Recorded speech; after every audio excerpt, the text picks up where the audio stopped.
دردناک چیخ جنگل میں گونجی، درختوں نے لرز کر اس سمت دیکھا۔ خزاں رسیدہ پتے شور کرتی ہوا نے اوپر کی طرف اچھالے۔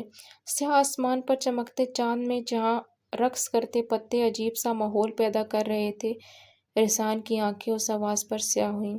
پلک جھپکتے وہ ہوا سے بھی زیادہ تیزی سے اس جگہ پہنچا تو سامنے اس کا نازک وجود، کمزور وجود لونر ویمپائر کے شکنجے میں جکڑا تھا۔ ہارٹ بیٹ اس کی سرسراتی سرگوشی پر وہ تینوں ویمپائر ساکت ہوئے اور خوف سے یہاں وہاں دیکھا۔ لارڈ رسان، انہوں نے ہمت کر کے سوال کیا، اور سیاہ رات میں چمکتے چاند کی روشنی مدھم پڑنے لگی۔ وہ سامنے آیا اور پتوں کا رقص تھم گیا۔ اس کی سرد نظریں درختوں کے پاس ٹکے وجود پر تھیں جو مدھم ہوئی سانسوں کو سنبھالتی جھٹکے کھا رہی تھی، اور گردن پر بے تحاشا خون لگا تھا۔ اس کی سیاہ آنکھوں کا رنگ سرخ ہو گیا تھا۔ وہ تینوں اس